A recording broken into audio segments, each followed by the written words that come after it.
Mr. Speaker,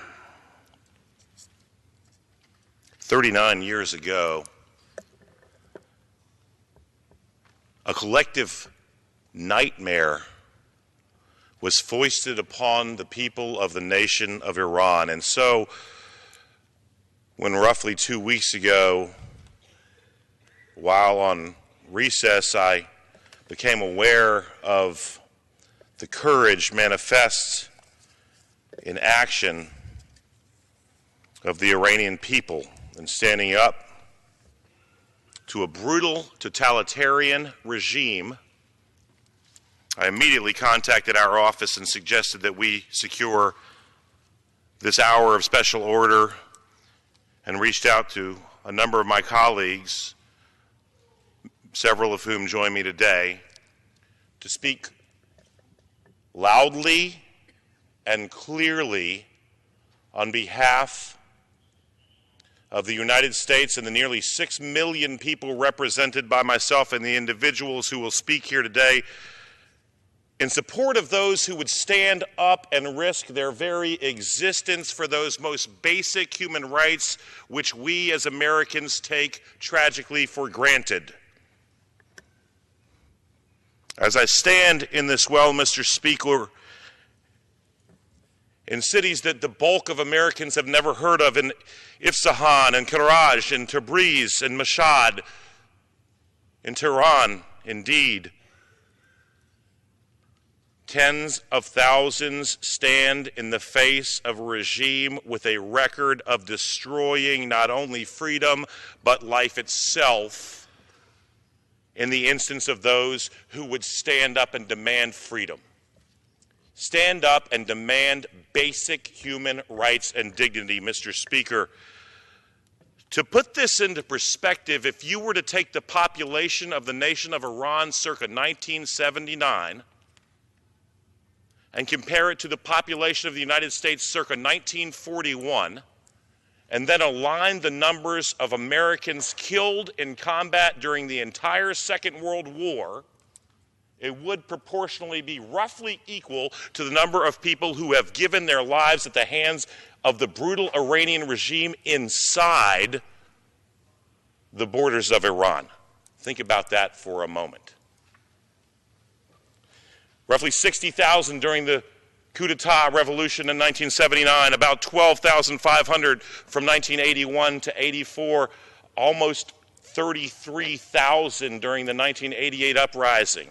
We don't know how many were murdered in 2009 when this nation stood silent as Iranians brave took to the streets to demand self-determination and toleration, that a regime should not be able to dictate how one worships, who one marries, what one believes, that people should be given basic rights to self-determination.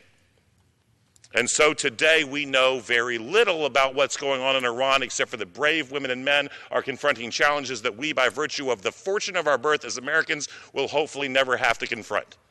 We know that roughly 50 have been murdered. We know that roughly 3,000 are in prison. And this time I will not be silent. I've spoken with Iranian Americans of all different facets from a number of different groups.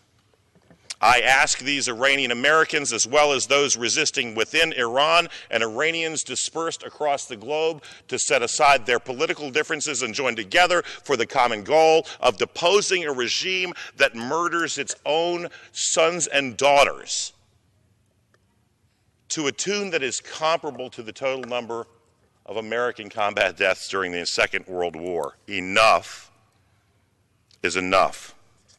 So today I stand beside an image of Habib Kabiri. Habib was the former captain of the Iranian national soccer team. He and 40 others were executed in 1984 at the Evin prison for having the temerity to criticize their government. He was 29 years old, and the evidence indicates that he was tortured before he was executed. In fact, again, as we stated earlier, over 12,000 people were executed by the Islamic Republic security forces just from 1981 to 1984. And next is a young woman who tragically became something of an international folk hero for those who were paying attention, in that she had the temerity to stand and protest during the Green Revolution in 2009, suggesting that the Iranian people had a right to self-determination when she was publicly on film murdered in the streets. 26 years old. The United States remained silent. The second of 3 children, middle-class neighborhood, had the courage to stand up and point out injustice when she saw it and paid with her life. Indeed, the protesters with whom she marched shouted, "America, you are either with us or with the mullahs," and we did not respond. Today, I'm responding. This administration is responding. The Iranians with whom I have spoken across a diverse sect of opposition do not want tanks and bombers and missiles, nor do I, having worn the uniform of this nation. But while we can't rule out any particular alternatives, all they ask is a word of support, and that when we act legislatively in this body, in the chamber down the hallway, we have the follow-through to ensure that our actions are backed up.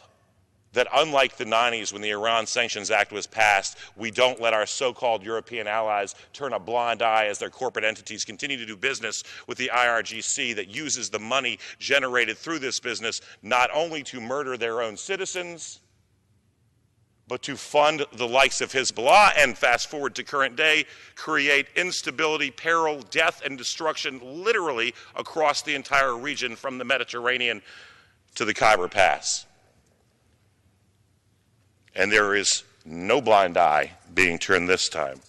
Next, we see Shikar Mohammadzadeh, a nurse. She was arrested, imprisoned, and tortured for rendering medical assistance to other Iranian brothers and sisters who were brutalized by the Revolutionary Guards in the streets of Iran. She was tortured viciously at Evin Prison, served a significant portion of a prison sentence, 7 of 15 years, before being executed along with nearly 33,000 others circa 1988. Now, 3 names, 3 faces, 3 stories, probably 30 seconds to a minute on each. Let me put this into perspective, Mr. Speaker. If we were to take 5 minutes to show the pictures and speak briefly on every individual murdered by the mullah regime in Iran, we would be here for over a year, going 24 hours a day, 7 days a week. So I don't stand here saber-rattling, suggesting American military action. I stand here suggesting that what my Iranian American friends, what people of Iranian descent who are dissidents throughout the world have suggested to me is that if the American government will stand up and say, we stand with you against these mullahs, that is the support that they need to continue the movement to see that there is a regime change which leads to self-determination and democracy in Iran and the lifting of a dark cloud of terror from across the globe. Don't believe me? I was born in 1972 and I've grown up with the perpetual mention of Hezbollah. And there are those who think that Hezbollah is something that's been around for a long time, but I point out today that Hezbollah is actually younger than the mullah regime. That in fact, the mullah regime created Hezbollah, and Hezbollah has the unique distinction of being one of a very few terrorist entities that has actually killed human beings on every single inhabited continent on the planet Earth. No trade with Iran, no money to the IRGC, no money to the IRGC, no money to Hezbollah, no money to Hezbollah. We have self-determination in Lebanon. We have less of an oppressive interference in Iraq. We have more stability in Syria, and we have freedom in Iran. Enough is enough. And so I thank my colleagues for standing with me today. And I ask the American people and my colleagues to take the time to inform yourself about places like Isfahan and Karaj and Tabriz and Mashhad, and to think about the women and men who have the courage to walk through the threshold of a door of a home where when they leave, they know full well they may very well not come back. The time is now. The cause is just. The mullah regime must go. Enough is enough. If we were to spend 5 minutes on each of the individuals murdered by the Iranian regime since that regime took power some 39 years ago, we would be here 24/7 for over a year. If we were to name each country and spend one day where Iran and their proxies such as Hezbollah have taken human life, we would literally be here for months at 1 day per country. Mr. Yoho articulated basic concepts of natural law, that people are endowed by their creator with fundamental rights to include the right to life, the right to freedom, and the right to pursue happiness. Mr. Duncan and Mr. Rothfuss, Mr. Warbacher spoke to the JCPOA and the circumstances surrounding it, how our nation turned its back on the multi-billion-dollar criminal enterprise wholly subsidized by Iran that is Hezbollah, making a bad deal, ignoring the trafficking of deadly narcotics throughout the world and indeed in our own country, to get a worse deal. And I stand with my colleagues who renounced the JCPOA, and I would point out that it is my colleagues on both sides of the aisle, the broad bipartisan opposition to the JCPOA, the Joint Comprehensive Plan of Action, which I have referred to repeatedly and only somewhat jokingly as the Joint Comprehensive Piece of something, the JCPOS.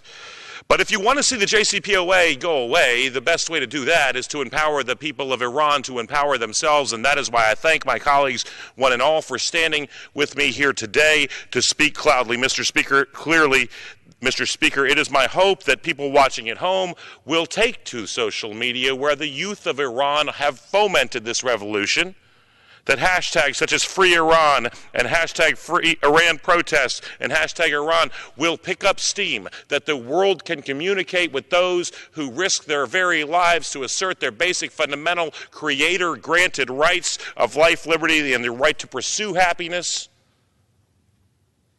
by showing them that we support them. Mr. Speaker, I would point out that Mr. Gomer so articulately spoke to the role of Rouhani in Iran and the fawning Western media that speaks to his role as a moderate. Mr. Speaker, Mr. Rouhani quite literally represents the mullahs, and so as such, that would be as if suggesting that Mr. Göring or Mr. Goebbels was a moderate Nazi. There is nothing moderate about the leadership of this regime. So with this I conclude. Americans have been killed by Iran or its proxies in this country, in Lebanon, in Iraq, in Kenya, in Tanzania. People have given their lives at the hands of Iran in Australia, in Argentina, in Syria, in Israel, in Germany, in the United Kingdom, in Tanzania, Malaysia, Afghanistan, Yemen, Saudi Arabia. It is time for this to end. Enough is enough. I would quote Edmund Burke, all that is necessary for evil to triumph is for good men to do nothing. This time, we will not stand idly by. Enough is enough.